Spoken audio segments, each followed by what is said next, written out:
Hey guys, welcome back to today's video. Today is Sunday, November 27th, 2022, and today we are going to be talking about President Joe Biden and his re-election bid for the 2024 presidential election.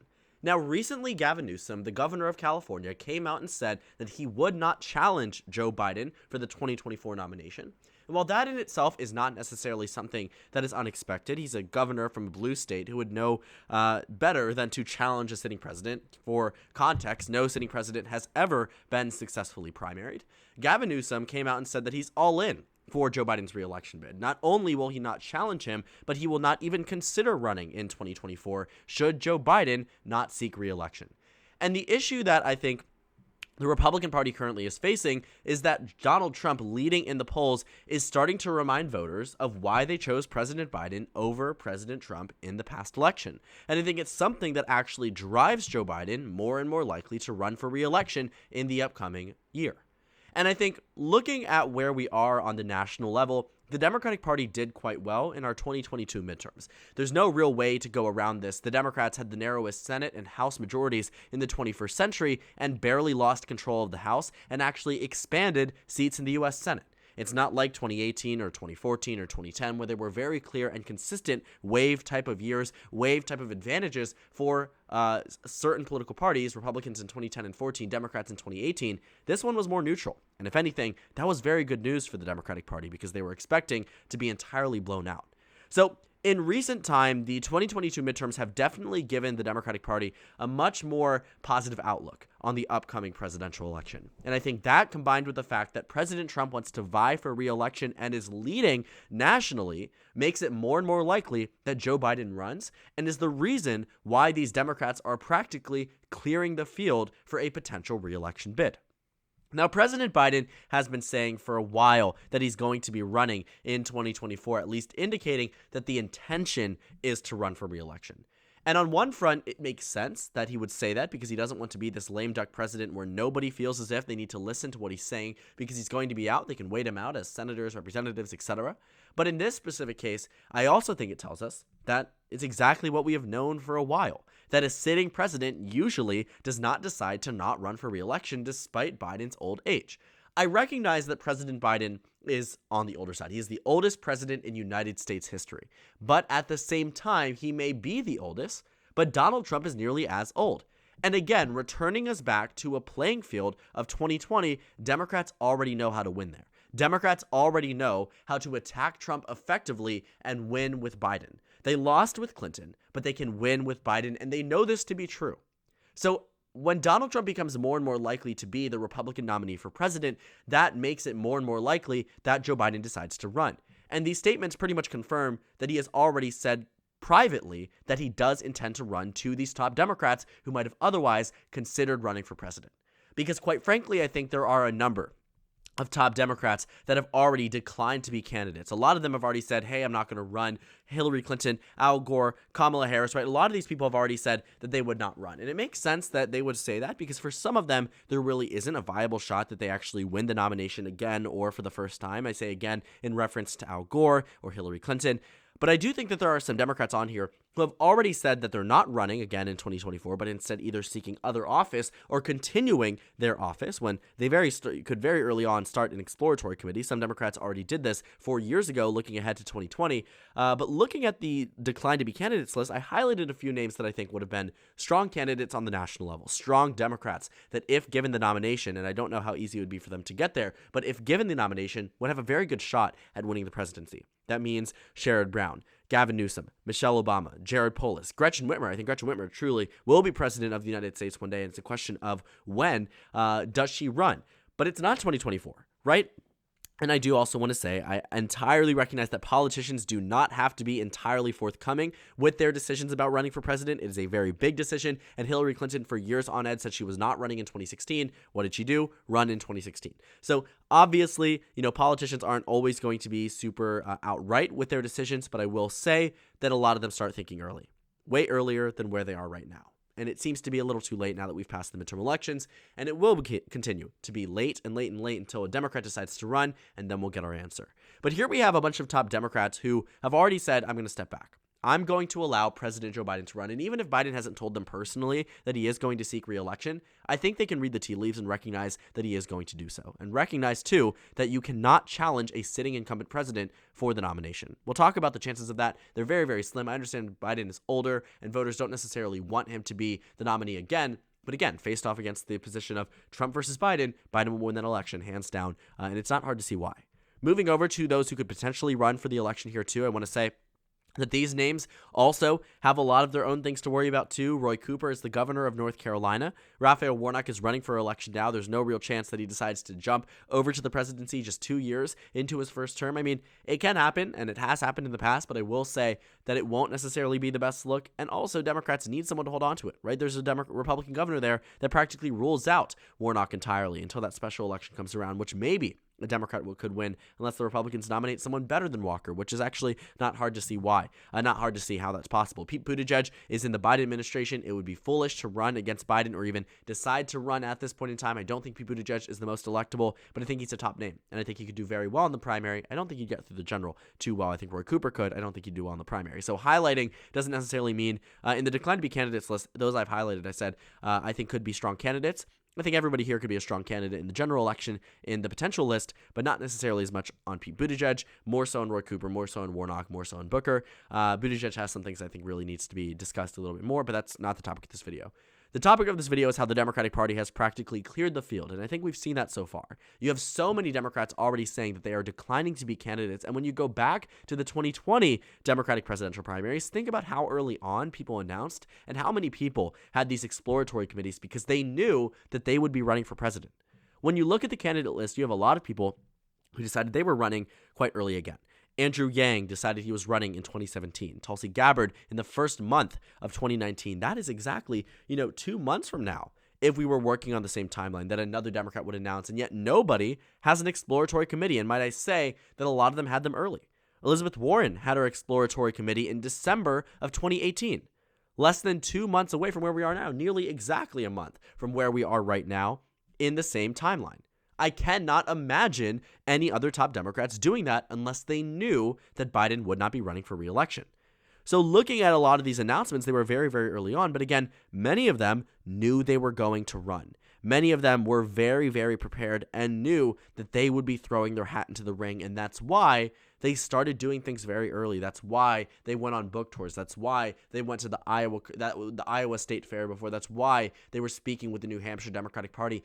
Democrats, specifically these top politicians, know exactly what they need to do in order to win.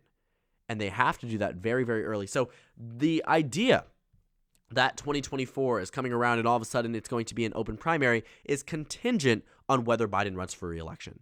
But for nearly the entirety of his term in the White House so far, his White House press secretary has confirmed time and time again that he is intending to run for president, and that they have answered that question more than once. And when he was asked about it, he said there are no discussions happening about whether or not he's running. The conversations are not happening because they're celebrating how well they did in the midterm elections. And I think this also is an indicator, again, the Democrats know that 2022 was a very poor showing, specifically for the Trump and Make America Great Again Republicans. And that's the same type of Republican that they are trying to prop up again in 2024. So, as Trump's chances at winning the nomination increases, so does Biden's likelihood of announcing his bid for the presidency. But I would be honestly shocked at this point if Biden does not run for re-election. I think he is the likeliest candidate to run at this point, especially considering that some of the top ones that I definitely thought were considering it, like Newsom or Whitmer, have already said, hey, I'm going to step back. I'm not going to run for president in 2024, but 2028 is open. They are clearing the field for an incumbent president, or potentially speaking, an incumbent vice president. But I don't think that would be the Democratic Party's best chance at victory in 2024. My understanding of where we are right now with President Biden is that they are leaving it to media speculation because, quite frankly, he doesn't need to announce a re-election bid now. The midterm elections were about the midterm elections, and it would have been foolish, honestly, on the Biden campaign to announce a bid too early.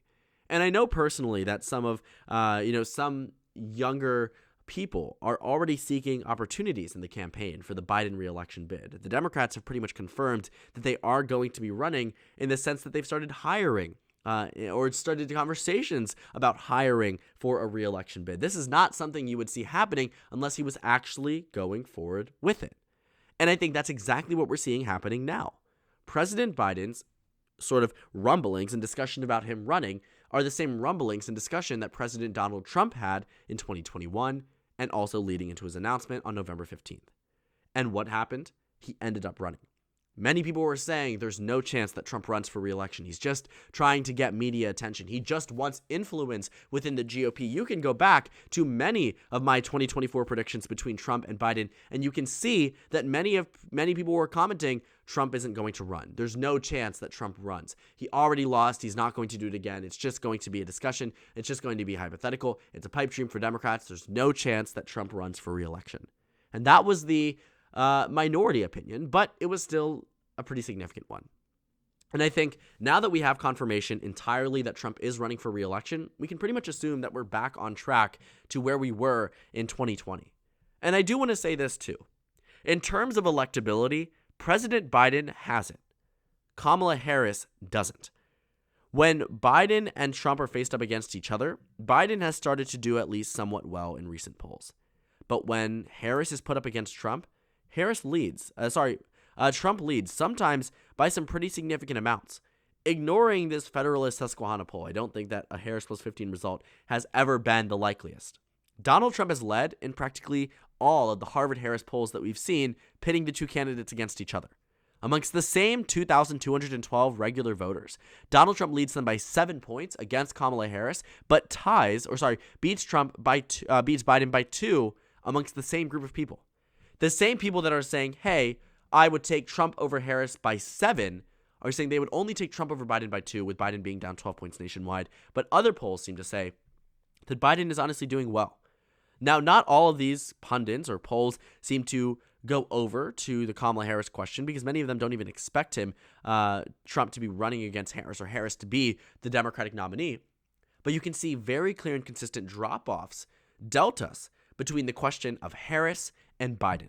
And all of it favors Biden, which means that if Biden isn't to run, the Democratic Party is left in the hands of a vice president who is more unelectable. I think Kamala Harris in the future would be a fine candidate. I think she could be president of the United States, just not now. I do not think now is the time for Vice President Harris. I think now is the time, especially considering that Trump more than likely will be the nominee if it was held today, would be chosen as the 2024 Republican nominee. I think based where we are right now, President Biden is the Democratic Party's best chance at winning the White House in 2024. And that's honestly how it has always been. I do think Whitmer and Newsom and others could have been really, really good top names. I think Shapiro from Pennsylvania could be a very, very good name to float. But I think, honestly, Shapiro is too recent, or not too recent, but too new to the game. I think 2028 for sure. Whitmer, I think, could do it, but I think right now, especially since she's considered that she's not going to run, she should not decide to run, and Newsom has already ruled it out. So all of the top Democrats that I was looking at is saying, okay, if not Biden, then who would be better than Harris? Who would be more electable at this exact moment in time? I don't know why people don't like Kamala Harris. It's really hard to see what the dislike is coming from. Obviously a discussion of that is definitely worth it in another video, but the point is that there are more well-respected and more well-liked Democrats that could be running, and practically all of them have said no. Again, clearing the field. They know they're electable, but they're holding off. They're holding off till 2028 because they know that's the next time they can run without an incumbent being there. And in the specific case of President Biden, President Joe Biden has a very good shot at re-election in this specific circumstance because the stars are aligning. The same way they aligned for Democrats in 2022, they're aligning again for 2024. Because if Biden faces Trump, I don't think Biden loses any of the swing states that he won in the last election. I don't think Democrats lose any states that they won in the last election, at least at this point in time. Before the midterms, I would have said yes. I would have said that President Trump could defeat Joe Biden in 2024. But now I don't know if I believe that. Because what we have seen in 2022 is that despite an abysmal approval rating for a Democratic president, despite the generic ballot going to the Republican Party by the highest amount since 2014, the Democrats held their own. Not only did they hold their own, they won practically every single competitive governor race. They won practically every single competitive Senate race, and they won a number of competitive House races, including some House districts that were supposed to go to the GOP quite easily. What does that tell me? It tells me that the effect of Trump has only been negative on the Republican Party side, and that will continue to be the case in 2024, and I hold that to be true, and I could honestly see Joe Biden expanding off of where he was back in 2020 should Trump be the nominee against him in 2024 because of a combination of factors. But I think that level of thinking too and reasoning is another reason why President Biden is inching closer and closer to announcing his bid for re-election in 2024. So thank you guys so much for watching this video. Make sure to comment down suggestions below. Subscribe on the left if you haven't already, and check out the Instagram and Twitter. At the bottom left of the screen, there's also a Discord server for you to go ahead and join. On the screen, there's a video you can watch, and then a playlist for my 2024 election analysis videos. Again, thank you guys so much for watching, and I will see you all later today.